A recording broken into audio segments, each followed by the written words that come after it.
আসসালামু আলাইকুম ওয়া রাহমাতুল্লাহি ওয়া বারাকাতুহু। সম্মানিত দর্শক মণ্ডলী, আপনারা দেখছিলেন মুআবিয়া রাদিয়াল্লাহু তাআলা আনহুর বিরুদ্ধে অভিযোগের জবাব। আমরা ১ম পর্ব আলোচনা করেছি, ইতিমধ্যে আপনারা দেখেছেন। আজকে আমরা ২য় পর্ব আলোচনা শুরু করেছি। ১ম পর্ব যারা দেখেনি তারা দেখে আসবেন। ১ম পর্বে আমরা আলোচনা করেছিলাম মুআবিয়া রাদিয়াল্লাহু তাআলা আনহু তিনি কি মদ্যপান করতেন? এ বিষয়ে পরে আমরা বিস্তীর্ণ আলোচনা করেছি। আজকে ২য় একটি অভিযোগ, যেটা মাশহুর অভিযোগ এবং এই অভিযোগটা খুব বেশি করা হয়। বিশেষ করে আপনারা দেখেছেন পাকিস্তানের একজন আলোচক আছেন মির্জা আলী, ইঞ্জিনিয়ার মোহাম্মদ মির্জা আলী। তিনি এটাকে খুব বেশি করে উর্দু ভাষাতেও তিনি প্রচার করেছেন এবং পাশাপাশি বাঙালিদের মধ্যেও চলে এসেছে। এবং মুআবিয়া রাদিয়াল্লাহু তাআলা আনহু তিনি আল্লাহর নবী আলাইহিস সালাম তাকে বদদোয়া করেছেন, তার বিরুদ্ধে লানত করেছেন, এরকমভাবে অনেকভাবে প্রচার করা হচ্ছে। এবং বাঙালিদের মধ্যেও দেখছেন যে চলে এসেছে। চলেন সংক্ষিপ্ত পরিসরে আমরা জাস্ট এই অভিযোগটাকে খণ্ডন করব যে আল্লাহ সুবহানাহু ওয়া তাআলা আল্লাহর নবী আলাইহিস সালাম তিনি কি মুআবিয়া রাদিয়াল্লাহু তাআলা আনহুর বিরুদ্ধে লানত তথা অভিশাপ দিয়েছেন কি দেননি এ বিষয়ে পড়ে। চলেন সংক্ষিপ্ত একটু আলোচনা আগে আমরা শুনে আসি। আচ্ছা, এটা সুবহানাল্লাহ। প্রিয় নবী ডাকতেছেন, খাচ্ছে খাচ্ছে পেট পুরে খাচ্ছে। মুসলিম শরীফের হাদিস, লানত অধ্যায়ে। এরপরে আবার প্রিয় নবী ডাক দিলেন, রিকল রিকল দেওয়ার পরে আবারও সে খাচ্ছে খাচ্ছে পেট পুরে খাচ্ছে। এরপরে আবার প্রিয় নবী ডাক পাঠালেন গুরুত্বের সাথে। এরপরও সে খাচ্ছে খাচ্ছে পেট পুরে খাচ্ছে। ওইদিকে সাহাবী নামাজ পড়া অবস্থায় আল্লাহর রাসূলের কাছে আসতে পারে নাই, কিন্তু প্রিয় নবী বললেন তুমি নামাজ ছেড়ে কেন আসো নাই? আর এই নামাজ পড়ছে না, এই খাচ্ছে আর খাচ্ছে, ঠিক কিনা? এখন আপনি বলেন এটা কি ইমানি চরিত্র হতে পারে? আরো জোরে বলেন, এটা কি ইমানি চরিত্র হতে পারে? সাহাবায়ে কেরামের চরিত্র কি এমন? না, সাহাবায়ে কেরামের চরিত্র হলো প্রিয় নবী যখন যে অবস্থায় ডাক দিবেন লাব্বাইকা ইয়া রাসূল আল্লাহ বলতে হবে, ঠিক কিনা? হযরত হানজালা রাদিয়াল্লাহু তাআলা সবেমাত্র বিবাহ করলেন। বিবাহ করার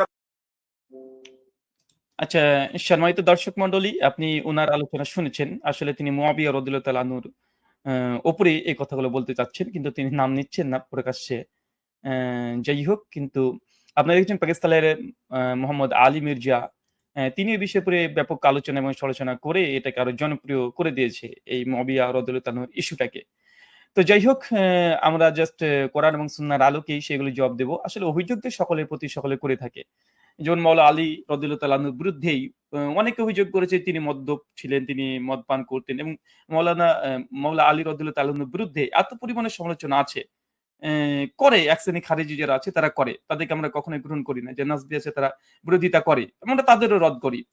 আবার দেখেন স্বয়ং মুআবিয়া রাদিয়াল্লাহু তাআলা আনহু বা অন্য সাহাবী আমা জানা আয়েশা, আবু বকর, ওসমান, আলী সবার বিরুদ্ধে সমালোচনা করার একটা না একটা গ্রুপ আছেই। এমনকি স্বয়ং আল্লাহর নবী আলাইহিস সালামকে তো ছাড় দেয়নি। নাস্তিকরা তো আল্লাহর নবী আলাইহিস সালামকে নিয়েতে তীব্র নিন্দা সমালোচনা করছে। আসলে সমালোচনা শুনলেই সেটা সঠিক হয়ে যায় এমনটা নয়। বা কেউ কোরআন হাদিস থেকে কেউ দলিল দিলেই তার কথাটা যে সঠিক হয়ে গেল এমনটি নয়।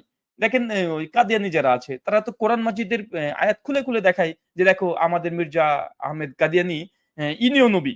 আসলে সবাই কোরআন হাদিস থেকেই এই তোড়মোড় মানে এদিক থেকে ওদিক থেকে টানটুন দিয়ে তার দলিল উপস্থাপন করার তার চেষ্টা করে এবং তাদের মাসলাকে সাবিত করার চেষ্টা করে। আসলে দলিল দেখলে অনেকে ঘাবড়িয়ে যায়। আরে সর্বনাশ! তাই তো। আসলে এই দলিলের হাকিকত কি এটার গভীরে প্রবেশ করার কেউ চেষ্টা করে না। তাই সাধারণত আমরা দেখি যে কেউ কোন কিছু দলিল দিলেই মানুষ ভাবে যে না এ মনে হয় ঠিকই কথা বলছে। চলুন আজকে ঠিক ওই অভিযোগই আমি খণ্ডন করব। নবী আলাইহিস সালাম কি মুআবিয়া রাদিয়াল্লাহু তাআলা আনহুর বিরুদ্ধে বদদোয়া করেছিলেন কিনা? আজকে পর্ব ২। চলেন ১ম এ যে হাদিসটাকে দিয়ে সমালোচনা শুরু করা হয়, সে হাদিসের কিছু অংশ নয়, আমরা সম্পূর্ণ অংশটা পড়ব। সেই হাদিসটা হচ্ছে সহিহ মুসলিমে, হাদিস না ৬৫২২। আর মানুষ ভাবে আরে বাপরে বাপ! সহিহ মুসলিমের এই হাদিস, এ তো সহিহ একদম। অতএব মানে মুআবিয়া রাদিয়াল্লাহু তাআলার বিরুদ্ধে আল্লাহর নবী তিনি বদদোয়া করেছিলেন। চলেন হাদিসটা একবার দেখে আসি। কি বলছে দেখেন, এখানে আব্দুল্লাহ ইবনে আব্বাস রাদিয়াল্লাহু তাআলা আনহু তিনি হাদিস বর্ণনা করছেন। তিনি বলেন, "কোন একদিন আমি বালকদের সাথে খেলায় লিপ্ত ছিলাম।" মানে ইবনে আব্বাস রাদিয়াল্লাহু তাআলা যখন তিনি শিশু ছিলেন, বালক অবস্থায় ছিলেন, ছোট অবস্থায় ছিলেন, সেই সময়তে তিনি ছেলেদের সঙ্গে খেলাধুলা করছিলেন।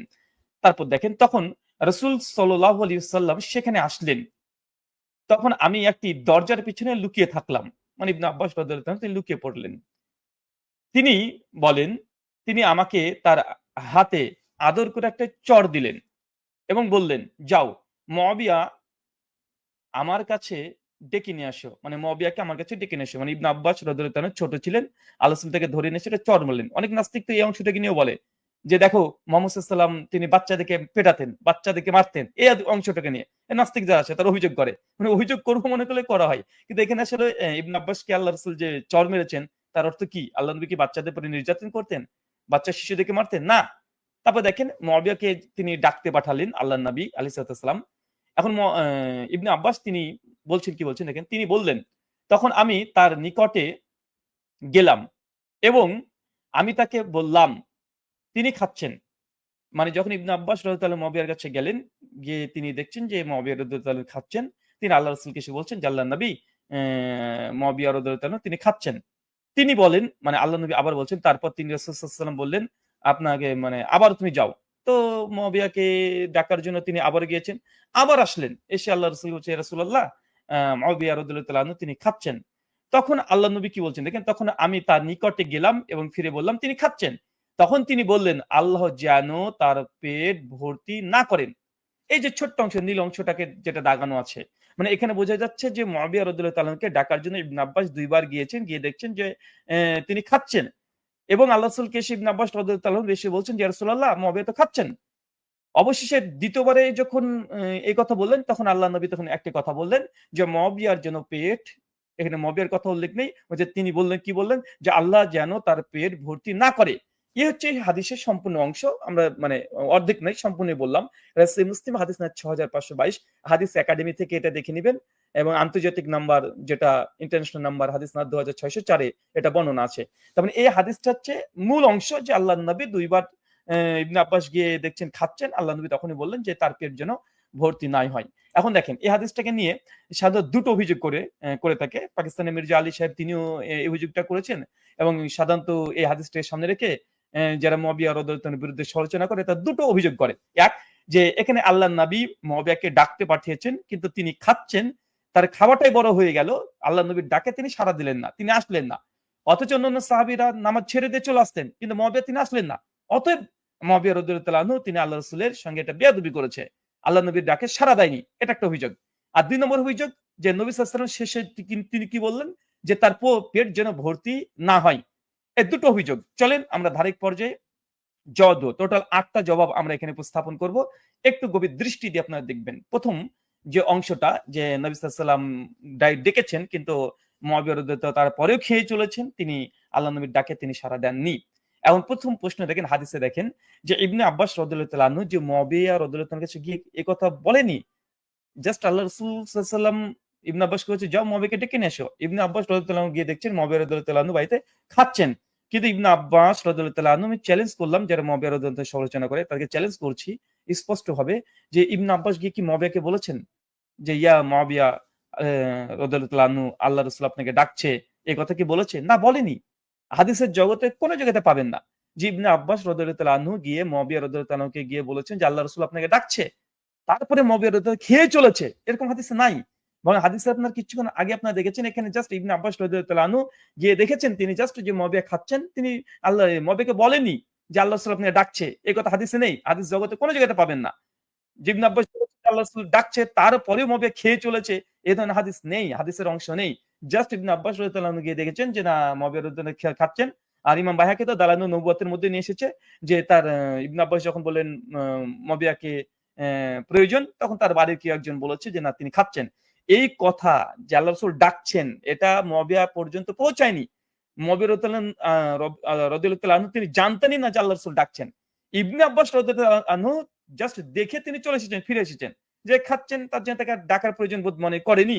তাই এইখানে আল্লাহ রাসূল যে মুআবিয়াকে ডেকেছেন কিন্তু তারপরেও ইবনে আব্বাস রাদিয়াল্লাহু আনহু বলেছেন গিয়ে মুআবিয়াকে কিন্তু মুআবিয়া জানার বোঝার পরেও তিনি খেয়ে চলে গেছেন। এরকম হাদিসের ভান্ডারে হাদিস জগতে নেই। আপনার খুঁজতে থাকেন পাবেন না। তো প্রথমত জবাব এটাই। এখানে ২ নাম্বার দেখেন একটা হাদিস দেখেন আমরা এখানে নিয়ে এসেছি যে সহিহ বুখারী হাদিস ৬৭৪ আল্লাহ নবী আলাইহিস সালাম কি বলছেন? ইবনে ওমর রাদিয়াল্লাহু তাআলা থেকে বর্ণিত। তিনি বলছেন রাসূল সাল্লাল্লাহু আলাইহি ওয়াসাল্লাম বলেছেন তোমাদের কেউ যখন খাবার খেতে থাকে তখন সালাতের ইকামত হয়ে গেলেও খাওয়া শেষ না করে তাড়াহুড়া করবে না। আল্লাহ নবী পরিষ্কার স্পষ্ট হয়ে তিনি আদেশ করে দিয়েছেন। কারো সামনে যদি কেউ যদি খাবার খেতে শুরু করে দেয়, খাবার খাচ্ছে, আর এমত অবস্থায় যদি নামাজের জন্য একামতও দিয়ে দেয়, হাইয়া আলাস সালাহ হাইয়া আলাস ফালাহ যদি বলেও দেয়, তারপরেও খাবার যেন মানে খাবারকে ফেলে থুয়ে যে নামাজে শামিল না হয়। আল্লাহ রাসূলের এটা এক ধরনের আদেশ। এখন যদি ধরেও নিই যে আল্লাহ রাসূল তিনি ডাকতে পাঠিয়েছেন, মুআবিয়া রাদিয়াল্লাহু আনহু শুনেছেন যে আল্লাহ রাসূল ডাকছে, তারপরেও খেয়ে চলে যাচ্ছে। তার মানে বোঝা যাচ্ছে আল্লাহ রাসূল এই হাদিসের প্রতি তিনি আমল করেছেন। যদিও ইবনে আব্বাস যে মুআবিয়াকে বলেছেন যে আল্লাহ রাসূল ডাকছেন, এ কথা হাদিসে নাই। জাস্ট তিনি দেখেই চলে এসেছেন। কেন তিনি ছোট্ট শিশু ছিলেন। তিনি গিয়ে মুআবিয়াকে বলেনি যে আল্লাহ রাসূল ডাকছেন। জাস্ট গিয়ে দেখছেন তিনি খাচ্ছেন, তিনি ঘুরে চলে এসেছেন। ইয়া রাসূলুল্লাহ মুআবিয়া তো খাচ্ছেন। এই কথা। তার মানে বোঝা গেল এখানে ২ দিক থেকে যদি ধরেও নিই ইবনে আব্বাস গিয়ে মুআবিয়াকে বলেছে যে আল্লাহ রাসূল আপনাকে ডাকছেন, কিন্তু তিনি তারপরে খেয়ে যাচ্ছেন। যদি ধরেও নিই যে ইবনে আব্বাস বলেছেন, তারপরে বোঝা যাচ্ছে এখানে আল্লাহ রাসূলের একটা হাদিসের উপরে তিনি আমল করেছেন। যেটা সহিহ বুখারী ৬৭৪ নম্বর হাদিস। যে খাবার রানিং অবস্থায় নামাজের ইকামত হয়ে গেল যেন এন খাবার ত্যাগ না করে চলে আসে এটা। যদিওচ ইবনে আব্বাস রাদিয়াল্লাহু তাআলা আনহু মুআবিয়াকে আল্লাহ রাসূল যে ডেকেছেন এই খবরটা দেননি তিনি। স্পষ্ট। আচ্ছা, অভিযোগ কি? এবং এটা হচ্ছে সবচেয়ে বড় অভিযোগ যে নবী আলাইহিস সালাম তার জন্য বদদোয়া করেছেন। যে অংশটা আপনাকে দেখালাম। চলেন আসলে কি বদদোয়া করেছেন? আপনাকে শুধুমাত্র এতটুকু বলব যে দেখেন আল্লাহ নবী শুধু বললেন যে মুআবিয়ার জন্য পেট যেন ভর্তি না হয়। আসলে কোন মুমিন পেট ভর্তি করে খাবে বা মুমিন যে পেট ভর্তি করবে, মুমিনের যে পেট ভর্তি হবে, এটা কি ফজিলতপূর্ণ? জি না। মুমিন তারা ক্ষুধার্ত থাকবে, মুমিন তারা পেট পূর্ণ করে খাবে না। এটাই মুমিনের সিফাত। আল্লাহ রাসূল তিনি যখন বলছেন যে তার জন্য পেট ভর্তি না হয়, তার অর্থ এই নয় যে তিনি বদদোয়া করলেন। বরং তার জন্য দোয়া করলেন। আল্লাহ রাসূল মুআবিয়ার জন্য একটা দোয়া করেছেন স্পষ্টভাবে যে মুআবিয়া রাদিয়াল্লাহু তাআলা আনহু তার জন্য পেট ভর্তি না হয় তার অর্থ যে মুআবিয়ার জন্য দোয়া। কেন মুমিনের সিফাত এটা নয় যে পেট ভর্তি করে খেতে হবে। দেখেন হাদিস আপনাদের সামনে। জামে তিরমিজি হাদিস না ২৩৮০। আল্লাহ রাসূল সাল্লাল্লাহু আলাইহি ওয়াসাল্লাম কি বলছেন দেখেন? তিনি বলছেন, "মানুষের পেট হতে অধিক নিকৃষ্ট কোন পাত্র পূর্ণ করে না। মেরুদণ্ডের সোজা রাখতে পারে এমন কয়েক গ্রাস খাবার আদম সন্তান জন্য যথেষ্ট। তার চেয়ে কেউ যদি বেশি প্রয়োজন হয় পাকস্থলীতে ১/৩ খাদ্যের জন্য, ১/৩ পানির জন্য, ১/৩ শ্বাসের জন্য। আল্লাহ নবী মুমিনদের সিফাত বলছে যে মুমিন যে পেট পূর্ণ করে খাবে, পেট পূর্ণ করে খাওয়া এটা মুমিনের সিফাত নয়। মুমিনদের সিফাত তো ওটাই। মুমিনদের সিফাত আল্লাহর ওলিদের সিফাত তো ওটাই যে তারা পেটকে ৩ ভাগে ভাগ করে ৩ ভাগের ১ অংশ শুধুমাত্র খাবার খাবে। আল্লাহ রসুল এই জন্য এটা বদদোয়া না, এটা দোয়া। মুমিনের জন্য কেউ যদি আল্লাহ রসুল যে দোয়া করেছে মবের জন্য যে তার জন্য পেট পূর্ণ না হয়, তার অর্থ যে তার পেট যেন খালি থাকে।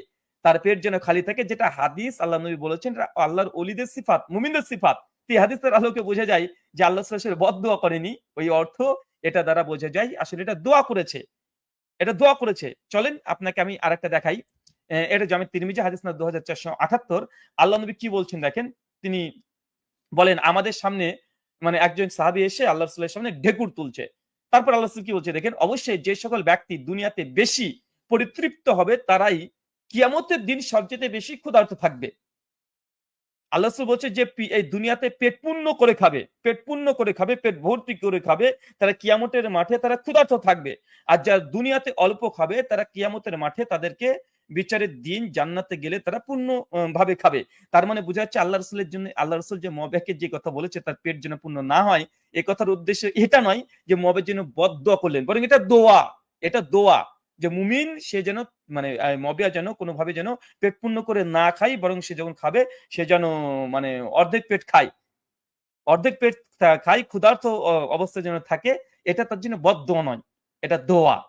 কিন্তু যারা বিশেষ করে রাফেজি শিয়া মেন্টালিটি তারা এই হাদিসগুলোকে দেখে বলে, "না, এটা মবের জন্য বদদোয়া করেছে।" বদদোয়া নয় ভাই। ইসলামী উসুল হচ্ছে এটাই। খাবার কখনো পূর্ণ করে কেউই খেতে পারে না। এখন আপনার জন্য যদি আমি বলে দেই যে, এই যে অমুক ব্যক্তি আপনি যদি পেট পুরে না খান, আপনি যদি পেট পুরে না খান, এই কথা বলার দ্বারা এটা কি হচ্ছে? ইসলামিক থিওলজি দিয়ে যে আমি কথাটা ঠিকই বলেছি। আমি আপনার কল্যাণ চাই। যে আপনি দুনিয়াতে পেট পূর্ণ করে খেয়ে নিবেন। আর আল্লাহ রাসূল বলছেন যে দুনিয়াতে পেট পূর্ণ করে পরিতৃপ্তভাবে খাবে। সে কিয়ামতের মাঠে বিচারের দিন জান্নাতে চলে গেলে বিচারের দিন সে ক্ষুধার্ত থাকবে। তো এটা আল্লাহ রাসূলের জন্য মবের জন্য দোয়া নয়, বদদোয়া নয়, দোয়া করেছে আলহামদুলিল্লাহ। চলেন আমি আরেকটা জব নাম্বার ৩ যে বদদোয়া যে এটা নয়, এটা যে দোয়া, এটার কি প্রমাণ কি? একটা হাদিস দেখেন সহিহ মুসলিম, হাদিস নাম্বার ৬৫১০। যে সহিহ মুসলিম থেকে এই দলিলটা পেশ করে তার ৫-৭ টা হাদিসের আগেই ইমাম মুসলিম এই হাদিসটাকে নিয়ে এসেছে। কি নিয়ে এসেছে দেখেন? এখানে বলছেন আবু হুরায়রা রাদিয়াল্লাহু তাআলা থেকে বর্ণিত, তিনি বলেন রাসূল সাল্লাল্লাহু আলাইহি সাল্লাম বলেছেন, "হে আল্লাহ, আমি তা একজন মানুষ। আমি তো একজন মানুষ। সুতরাং আমি কোন মুসলিমকে গাল-মন্দ করলে বা অভিসম্পদ বা অভিশাপ দিলে" মানে আল্লাহ রাসূল বলছেন, "আমি তো একজন মানুষ। যদি কোন মুসলিমকে গালি-মন্দ আমি যদি দিয়েও দিই অথবা যদি লানত করি, অভিশাপ দিই অথবা আঘাত করলে তখন তুমি তার জন্য তা পবিত্রতা ও রহমত অর্জনের উপায় বানিয়ে দাও।" আল্লাহ নবী স্বয়ং বলছে এবং নবী তিনি বলছেন যে, "আমি যদি কোন মুসলমান, কোন মুমিন ব্যক্তিকে যদি লানত আমি যদি লানতও দিয়ে দিই, কারণ আমি মানুষ, আমার ভুল হয়ে যেতে পারে। ভুল হয়ে যেতে পারে। তাই আমি যদি কোন সময় লানত দিয়ে দিই, অভিসম্পদ দিয়ে দিই, গাল-মন্দ যদি করেও দিই, আল্লাহ সুবহানাহু ওয়া তাআলা এই লানতটাই যেন ওই ব্যক্তির জন্য রহমত অর্জনের উপায় বানিয়ে দিন এবং তাকে পবিত্রতা এবং রহমত। তার মানে বোঝা গেল যদি ধরেও নিই ফর সেক অফ আর্গুমেন্ট যে আল্লাহ নবী আলাইহিস সালাম মুআবিয়াকে ওই শব্দ দ্বারা, যদিও ওটা বদদোয়া নয়, দোয়াই করেছে। যদি লানত সত্যি করেই থাকেন ওই কথার দ্বারা, তো এই লানতটা আল্লাহর নবী তিনি বলে দিচ্ছেন স্পষ্টভাবে, এটা যেন তার জন্য পবিত্রতা এবং তার রহমত অর্জনের উপায় বানিয়ে দেয়। তার মানে বোঝা যাচ্ছে এটা বদদোয়া ছিল না। এটা কি ছিল? এটা দোয়া ছিল। চলেন আরেকবার দেখে নিই। আরেকটা হাদিস দেখেন, এটা হচ্ছে মুসলিম হাদিস নাম্বার ৬৫১৩। এখানে কি বলছেন দেখেন, একই কথা যে আল্লাহ রাসূল বলছেন যে, "সুতরাং আমি কোন মুমিন ব্যক্তিকে কষ্ট দিলে বা গাল-মন্দ করলে বা অভিসম্পাত তা লানত করলে তাকে কড়া লাগালে" মানে যদি তাকে কাউকে মেরেও দেওয়া হয়, মানে আঘাত করা হয়, তা করার জন্য রহমত, পবিত্রতা, নৈকট্যের কারণ বানিয়ে দাও, যার দ্বারা সে কিয়ামত দিবসে তোমার নৈকট্য লাভ করতে পারবে। আল্লাহ নবী পরিষ্কারভাবে আল্লাহর কাছে এই দোয়া প্রার্থনা করেছিলেন এবং আল্লাহর কাছে বারবার দোয়া করতেন, "আল্লাহ, আমি যদি কোন মুমিন ব্যক্তিকে যদি লানত করে দেই বা ভুল করে কড়া লাগিয়ে দিই অথবা তাকে যদি অভিসম্পাত করে দিই, আল্লাহর কাছে নবী দোয়া করেছেন তার জন্য। যদি এই কাজটা করি আল্লাহ সুবহানাহু ওয়া তাআলা সেই জন্য তোমার নৈকট্য অর্জনের জন্য, তোমার নৈকট্য অর্জন লাভ করতে পারে আমার এই বদদোয়ার কারণে।" তো আল্লাহর নবী আলাইহিস সালাম মুআবিয়া রাদিয়াল্লাহু তাআলা আনহুকে যদি এটা বদদোয়া করেনি, যদি ধরেও নি বদদোয়া করেছে, তো এই বদদোয়ার দরুন তাকে আল্লাহ সুবহানাহু ওয়া তাআলা পরোক্ষভাবে আল্লাহর নবী তার জন্য দোয়া করছেন যে সে যেন আল্লাহর নৈকট্য অর্জন করতে পারে এবং পবিত্রতা অর্জন করতে পারে। চলেন এখানে আরেকটা ৪ এখানে যে আল্লাহ নবী প্রসঙ্গে আল্লাহ কোরআনে স্বয়ং বলে দিয়েছে যে নবী কখনো কঠোর স্বভাবের ছিলেন না। তিনি নম্র স্বভাবের ছিলেন। তাই মবেরতাকে এইভাবে লানত করবেন, এটা হতেই পারে না। চলেন একটা হাদিস দেখেন সহিহ বুখারী হাদিস ৬০৩১, সেখানে কি বলছেন যে নবী সাল্লাল্লাহু আলাইহি ওয়াসাল্লাম প্রসঙ্গে আনাস বিন মালিক তিনি বলছেন যে আল্লাহ নবী কখনো গালি-গালাজকারী ছিলেন না, অশালীন ভাষী ছিলেন এবং লানতকারী ছিলেন না। আল্লাহ নবী তিনি লানত করতেন না। এটা আল্লাহ নবী, তিনি রহমতের নবী, তিনি দয়ার নবী। তিনি কারো উপরে লানত করতেন না। তিনি কাফের মুরতাদদের উপরে তো সহজে লানত করতেন না। আর মুআবিয়ার উপরে লানত করে দিবে? এটা কিভাবে হতে পারে? এইসব রাফেজি ব্রেন যাদের পচে গেছে, মানে তাদের মানে মেন্টালিটি কি, মানে আশ্চর্য। চলেন জব নাম্বার ৫ আরেকটা দেখেন। এখন এই যারা বিশেষ করে মুআবিয়ার উপরে অভিযোগ করে, তাদের কাছে একটা ছোট্ট একটা অ্যান্টিভেনাম। ছোট্ট একটা অ্যান্টিভেনাম হচ্ছে যে দেখেন, এখানে একটা হাদিস বর্ণনা হচ্ছে আলী বিন আবি তালেব। স্বয়ং আলী বিন আবি তালেব তিনি হাদিস বর্ণনা করছেন। আলী রাদিয়াল্লাহু তাআলা আনহু তিনি হাদিস বর্ণনা করছেন। তিনি কি বলছেন দেখেন, আল্লাহ রাসূল সাল্লাল্লাহু আলাইহি ওয়াসাল্লাম এক রাত্রে তার কন্যা ফাতেমা রাদিয়াল্লাহু তাআলা আনহার নিকটে এসে বললেন, "তোমরা কি সালাত আদায় করছো না?" আল্লাহ নবী এসে বলছেন আলীকে আর ফাতেমাকে যে, "তোমরা কি রাত্রের কিয়ামুল লাইল তথা তাহাজ্জুদের সালাত আদায় করবেন না?" তখন তারা কি বলছেন দেখেন, আলী রাদিয়াল্লাহু তাআলা তিনি বলছেন, আলী রাদিয়াল্লাহু তাআলা আনহু বলছেন, "আমি বললাম, হে আল্লাহর রাসূল, আমাদের আত্মাগুলো তো আল্লাহ তাআলার হাতে রয়েছে।" আলী রাদিয়াল্লাহু তাআলা তখন বলছেন, যে, ইয়া রাসূলাল্লাহ, আমাদের আত্মাগুলো তো আল্লাহর হাতে রয়েছে। তিনি যখন আমাদের জাগাতে ইচ্ছা করবেন, জাগিয়ে দেবেন। আমরা যখন একথা বললাম, মানে আমরা যখন একথা বললাম, তখন তিনি চলে গেলেন। মানে আল্লাহ রাসূল এসে বলছেন যে, "ফাতেমা, আলী তোমরা কি নামাজ পড়বে না?" আলী রাদিয়াল্লাহু তাআলা সঙ্গে এসে বলছে, "ইয়া রাসূলাল্লাহ, আল্লাহর মানে আমাদের নাফস, আমাদের হৃদয়, অন্তর আল্লাহর কাছে জিম্মায় আছে। আল্লাহ যখন তুলে দিবে আমাদেরকে তখন আমরা উঠবো, উঠে নামাজ পড়বো।" যখন এই কথা বললেন, আল্লাহ রাসূল কোন কথা বললেন না, কোন জবাব দিলেন না। তিনি সঙ্গে তিনি চলে গেলেন। আল্লাহ রাসূল সঙ্গে ঘর থেকে বেরিয়ে তিনি চলে গেলেন। এবার আলী বিন আবি তালেব তিনি কি বলছেন? পরে আমি শুনতে পেলাম যে তিনি ফিরে যেতে আপন উরুতে করাঘাত করছিলেন। মানে আল্লাহ রাসূল এই কথাটাকে যদি এই রাফেজি শিয়াদের মতো করে যদি বুঝি, মানে আলী বিন আবি তালেব যখন বলেছে যে না পরিষ্কার আল্লাহ রাসূলের কথার উপরে নাকচ করে দিচ্ছে। আল্লাহ নবীর উপরে প্রতিবাদ করে গড়ে তুলছে। সঙ্গে, সঙ্গে আল্লাহ রাসূল এই জিনিসটাকে সহ্য করতে পারেনি। মানে তাদের ব্যাখ্যা যদি আমি এইভাবে যদি আমি এই হাদিসটাকে করি, আল্লাহ রাসূল শুনে চলে এসেছে আর তার নিজের উরুতে মারছে। মানে তিনি বিরক্ত হয়ে গেছেন, রেগে গেছেন। মানে আসছেন, করেছিলেন। এবং কোরআনের এই আয়াত তিলাওয়াত করছিলেন। ওয়া কানা ইনসানু আকসারু শাইইন জাদালা। এই আয়াত যখন পাঠ করলেন, এটা হচ্ছে সূরা কফ সূরা নাম্বার 18, কাহাফ সূরা নাম্বার 18 আয়াত নম্বর 54, যার বাংলা অনুবাদ হচ্ছে এটা, মানুষ অধিকাংশ ব্যাপারে বিতর্ক প্রিয়, ঝগড়াটে। মানে আল্লাহ রাসূল গিয়ে আলী বিন আবি তালেব ফাতেমাকে বলছে, "তোমরা কি তাহাজ্জুদের নামাজ পড়বে না?" সঙ্গে, সঙ্গে আলী বিন আবি তালেব পড়ব না কথা বলে তিনি বলছেন যে, "আল্লাহর হাতে আমাদের নাফস আছে। যখন আল্লাহ যদি জাগাতে ইচ্ছা করে আল্লাহ জাগিয়ে দিবে।" এই কথা বলেছেন। আল্লাহর নবী সঙ্গে, সঙ্গে তিনি ঘর থেকে বেরিয়ে চলে আসছেন। নিজের উরুতে আঘাত করছেন। আর তিনি তখন কোরআনের এই আয়াত পাঠ করছেন যে অধিকাংশ মানুষই এরা হচ্ছে বিতর্ক প্রিয়, এরা তো ঝগড়াটে। এখন এই রাফেজি শিয়া যারা আছে তাদেরকে বলব, আল্লাহর নবী এখানে তো আলী বিন আবি তালেবের ব্যাপারে কোরআনে একটা আয়াত পাঠ করেছেন। মুআবিয়াকে কি বলেছেন? মুআবিয়াকে বলেছেন যে তার পেট যেন পূর্ণ না হয়। যদিও মুমিনের সিফাত এটাই হওয়া উচিত যে মুমিন যেন কখনো পেট ভর্তি করে না খায়।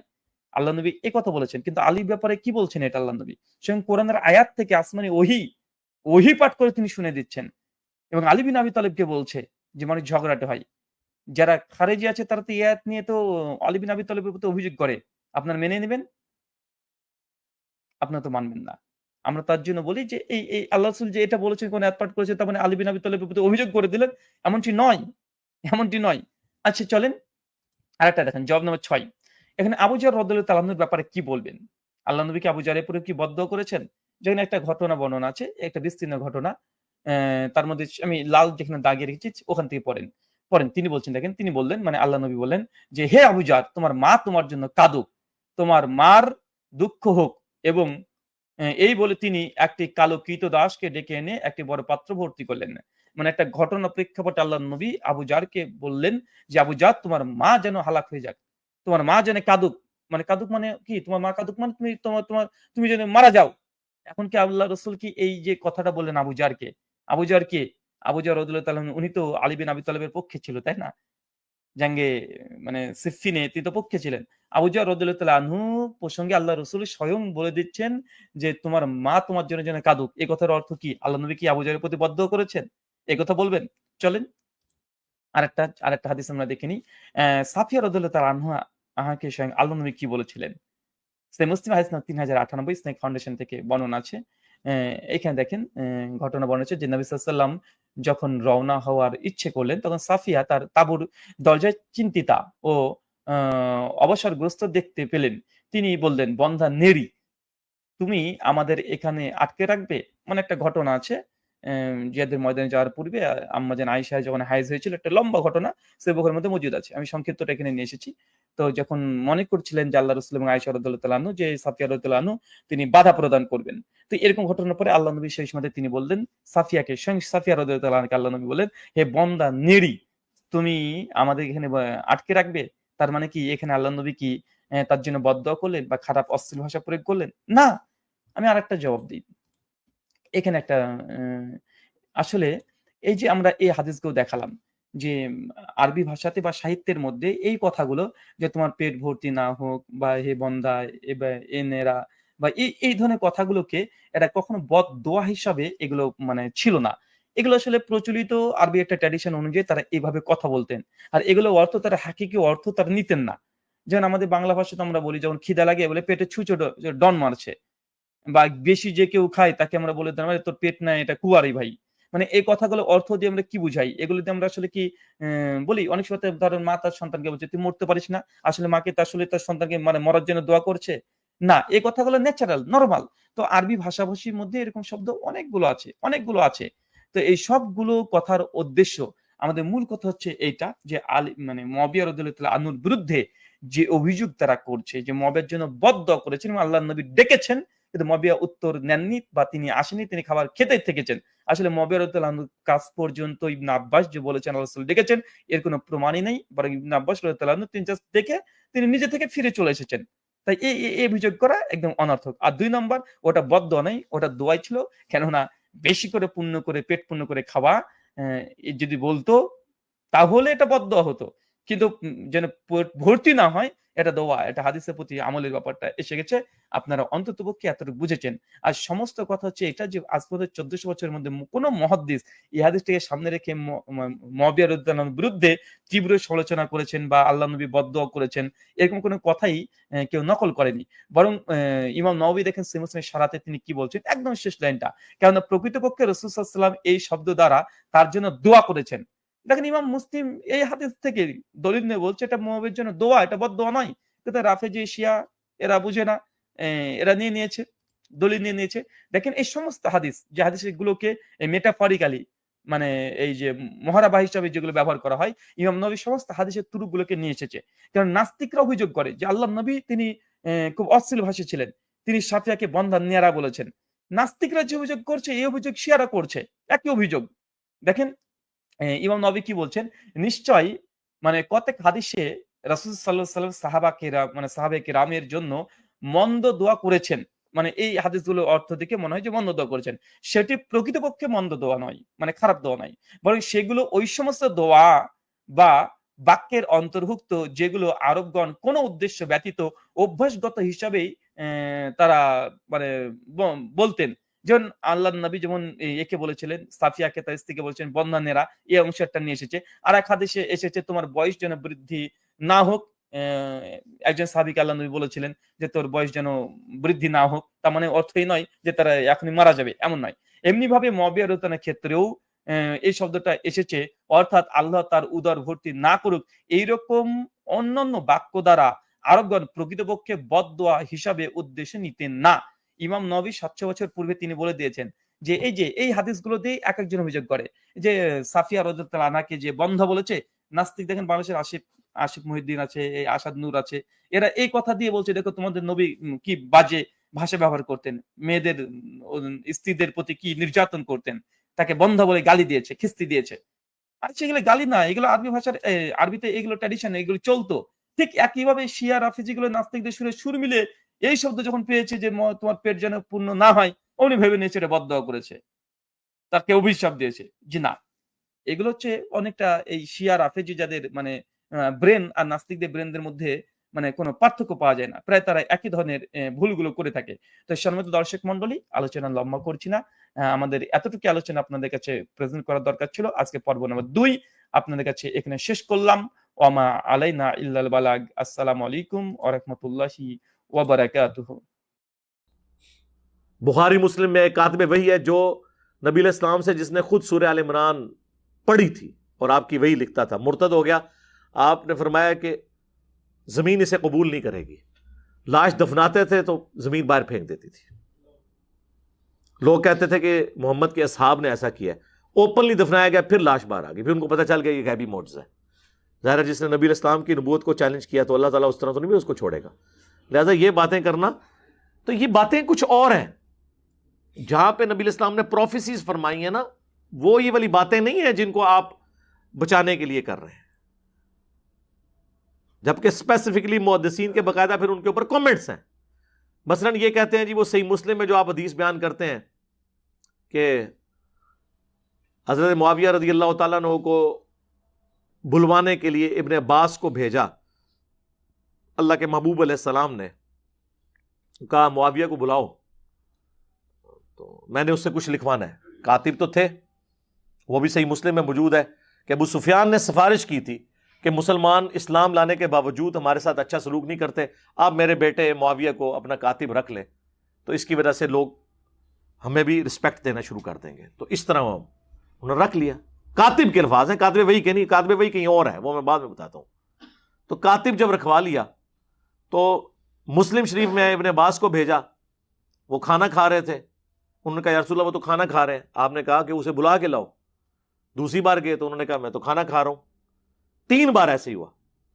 चौथी बार आपकी मुबारक जुबान से अल्फाज निकले, खुदा इसका पेट ना भरे, ये अल्फाज है। वो कहते हैं नहीं जी, मुस्लिम शरीफ में ऊपर एक हदीस है कि नबी इस्लाम ने कहा ऐ अल्लाह मैं भी एक इंसान हूं, बाज़ औक़ात मेरी जुबान से किसी के लिए कोई ऐसे अल्फाज निकल जाते हैं, अगर मैं बदुआ किसी को दे दूं तो उसे दुआ बना देना। तो ये हजरत मुआविया को दुआ दी थी, बेसिकली है बदुआ थी लेकिन दुआ बन के लगी। हम कहते हैं वो हदीस आप जरा गौर से पढ़ें।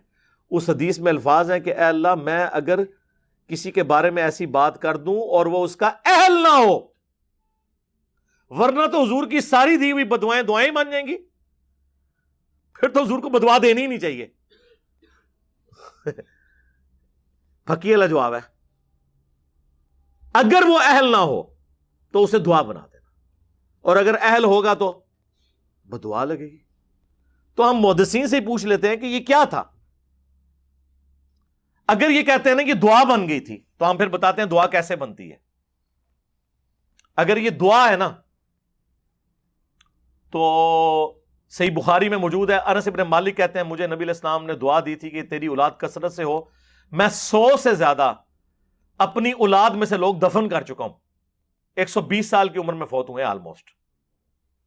تو یہ دعا نظر آ گئی نا کثرت اولاد کی. تو اتنی کثرت سے ہوئی کہ 100 زیادہ دفنائے ہیں، تو اور بچے کتنے ہوں گے، جبکہ چھوٹی عمر میں شادیاں ہو جاتی تھی اس وقت، اور ایک سے زیادہ لوگ شادیاں عرب کے کلچر میں کرتے تھے. تو دعا نظر آئی نا. اب یہاں پہ اس دعا کی اگر یہ دعا بنی ہے نا، پھر یہ ہوگا کہ حضرت معاویہ رضی اللہ تعالیٰ عنہ ایک لقمے لگاتے تھے تو ان کا پیٹ بھر جاتا تھا. یہی ہونی چاہیے نا. یہ خدا اس کا پیٹ نہ بھرے، اس کا الٹ کیا ہوگا کہ تھوڑا سا بھی کھا لے تو اس کا پیٹ بھر جائے. یہی ہونا چاہیے نا. یہ دعا تو پھر اس سے بنے گی نا، ریورس بنتی ہے نا. کسی کا کھانے کے باوجود پیٹ نہ بھرنا، یہ تو بدعا ہی ہوگی نا. وہ ریورس ہوتا ہے اس کا. دعا بن گئی تو پھر تو یہ ہوگا کہ وہ تھوڑا سا کھاتے تھے ان کا پیٹ بھر جاتا تھا. تو جناب آپ کتاب الاوائل کھول لیں، امام ابن ابی عاصم کی کتاب. یہ پہلے 300 سال میں مسلمانوں کے بڑے محدثین میں سے ہیں، اہل سنت کے ائمہ میں سے. انہوں نے باقاعدہ وہ ساری روایتیں جمع کی ہیں کہ کتاب الاوائل کہ جو جو کام پہلی دفعہ ہوئے اس میں انہوں نے یہ بات بھی نقل کی کہ اس امت میں سب سے پہلے جس نے بیٹھ کے خطبہ شروع کیا وہ حضرت معاویہ رضی اللہ تعالیٰ عنہ تھے، کیونکہ ان کا پیٹ بھر چکا تھا چربی کی وجہ سے. اور یہ روایت المصنف ابن ابی شیبہ میں بھی موجود ہے. تو پریکٹیکلی ان کا پیٹ بڑا ہو گیا تھا، وہ کھڑے ہو کے خطبہ نہیں دے سکتے تھے. کھڑے ہو کے خطبہ دینا سنت ہے جمعے کا، ان کو بیٹھ کے ممبر پہ خطبہ دینا پڑتا تھا. تو آپ کیا سمجھتے ہیں یہ دعا اسی طریقے سے لگی ہوئی ہے؟ اور پھر یہی حدیث دلائل النبوہ میں ہے، امام بیہقی کی کتاب میں. امام بیہقی نے ایک کتاب لکھی ہے 3500 احادیث پہ مشتمل، دلائل النبوہ. اس کتاب کے اندر انہوں نے نبی علیہ السلام کی غیبی خبریں نقل کی ہیں کہ آپ علیہ السلام نے کوئی پریڈکشن کی اور وہ اسی طریقے سے منوان پوری ہوئی. اس میں وہ لے کر آئے ہیں اس روایت کو کہ ابن عباس رضی اللہ تعالیٰ عنہ کو نبی علیہ السلام نے حضرت معاویہ کو بلانے کے لیے بھیجا. 3 دفعہ نہیں ہے تو 4تھی دفعہ یہ الفاظ نکلے. اور آگے راوی کے الفاظ ہیں کہ نبی علیہ السلام کی یہ دی ہوئی بد دعا، یا آپ اسے دعا کہہ لیں یا دعائے ضرر کہہ لیں، پوری ہوئی اور پوری زندگی حضرت معاویہ کا پیٹ نہیں بھرا. یہ الفاظ ہیں دلائل النبوہ میں. تو محدثین تو اسے ادھر موجود ہے کانا یکتب الوحی، وہ وحی لکھا کرتے تھے. یہ روایت کانا یکتب الوحی مسلم میں نہیں ہے، دلائل النبوہ میں، اور وہاں سے بھی آدھی پیش کرتے ہیں کیونکہ آگے تو یہ الفاظ لکھے ہیں. تو میں نے تو کربلا والے ریسرچ پیپر میں ساری روایتیں ڈالی ہوئی ہیں. تو یہ بیان کریں پھر پوری روایت آگے کیا لکھا ہوا ہے کہ پوری زندگی ان کا پیٹ نہیں بھرا. تو وہ اسی طریقے سے اسے پھر ہم پوچھتے ہیں دلائل النبوہ میں کیا کر رہی ہے یہ حدیث؟ کوئی خبر اس میں سے نکلتی ہے نا. تو یہی خبر نکلی ہے اور کیا نکلی ہے. تو خدا کے لیے اللہ سے ڈر جائیں، جو بات جس طریقے سے ہے اس کو اسی طریقے سے قبول کریں. خام خواہ اس طرح سے آپ کسی کو ڈیفینڈ کرنے کی کوشش کریں گے تو اس کا پھر رزلٹ کوئی نہیں نکلنا، سوائے اس کے کہ مسلمانوں میں انتشار پیدا ہوگا، اپنی کتابوں سے ان کا اعتماد اٹھ جائے گا. اور آپ اس طرح کی یعنی سوالات کر کے کہ جی وہ نبی علیہ السلام کو آپ ایک بندے کو بچانے کے لیے. اور مفتی احمد یار خان نعیمی صاحب جو گجرات میں بریلویوں کے بہت بڑے مفتی تھے، انہوں نے باقاعدہ ایک کتاب لکھی امیر معاویہ رضی اللہ تعالیٰ عنہ. اس میں انہوں نے پوری کوشش کی نا، ان کی اس طرح کی حدیثیں، وہ تو اس چیز کے ماسٹر ہیں. جال حق میں آپ دیکھ لیں انہوں نے عقیدوں میں کس طریقے سے کان لا کے یہاں سے یہاں تک پکڑے ہوئے ہیں. وہ قرآن میں آیا نا کہ قرآن کے ساتھ کی کو کتاب لے آؤ اور جتنے بھی جن و انس میں تمہارے مددگار ہیں انہیں بلا لو. کافروں کو اللہ نے چیلنج دیا سورۃ البقرہ میں اس سے انہوں نے بابوں سے مدد مانگنا ثابت کی ہوئی ہے کہ اللہ تو خود کہتا ہے کہ مدد مانگو. یہ اس بندے کا انٹلیکچوئل لیول تھا. تو ظاہر ہے پھر ایسے ہی بندے کی کمپیٹنسی ہے کہ وہ حضرت امیر معاویہ رضی اللہ تعالیٰ عنہ سے متعلق باتوں کا دفاع کرتا. اس نے اس کتاب میں اس کو ڈیفینڈ کرنے کے لیے یہاں تک لکھا کہ ہو سکتا ہے ابن عباس نے جا کے حضرت معاویہ کو بتایا ہی نہ ہو کہ حضور آپ کو بلا رہے ہیں, وہ خود ہی کھانا کھاتے ہوئے دیکھ کے واپس آ گئے ہوں. تو میں اس سے کہنا اللہ سے بندے وہ تہاڈا منڈا نہیں سی ہے, حضرت عباس دا منڈا سی تے حضور دا کزن سی, فقیہ صحابی. بخاری مسلم میں آیا کہ سب سے قریب بٹھایا کرتے تھے حضرت عمر ان کو. باقی صحابہ کہتے تھے ہمارے بھی بچے ہیں, ان کا تہاڈے بچے تھے, پھر اے بچے بڑا فرق ہے. حضور کی وفات کے وقت صرف 13 سال عمر تھی, لیکن بڑے بڑے صحابہ ان کے سامنے طفل مکتب تھے. ظاہر ہے دعا تھی کہ اللہ ابن عباس کو قرآن کا علم عطا فرما. صحیح بخاری میں نبی علیہ السلام کی قرآن کے علم کے بارے میں ان کے لیے دعا ہے. تو اس نے کہہ دیا ابن عباس نے, تو اس کا تو مطلب یہ ہے کہ نبی علیہ السلام نعوذ باللہ بغیر تحقیق کے ہی ابن عباس کی بات پہ اعتبار کر کے تو حضرت معاویہ کے بارے میں یہ بات کر دی. یہ تو بات رسول اللہ کے تک چلی جائے گی. تو انہوں نے ایک بندے کو بچانے کے پیچھے یہ کرنا شروع کر دیا. ہمیں کوئی شوق نہیں یقین کریں یہ باتیں کرنے کا, لیکن چونکہ ہماری پوری ڈاکٹرن ختم ہو جاتی ہے اس حوالے سے کہ ہم تو قرآن و سنت کو حجت مانتے ہیں. اب یہ تو نہیں قرآن و سنت میں ہم نے وہی حجت ماننا ہے جو کسی ایک فرقے کو سپورٹ کر رہا ہے. سب کچھ ٹوٹیلٹی میں دین کو لے کے چلنا ہے. صلو علی محمد و آل محمد, اللہم صلی علی محمد و علی آل محمد و اصحاب محمد اجمعین الی یوم الدین, آمین.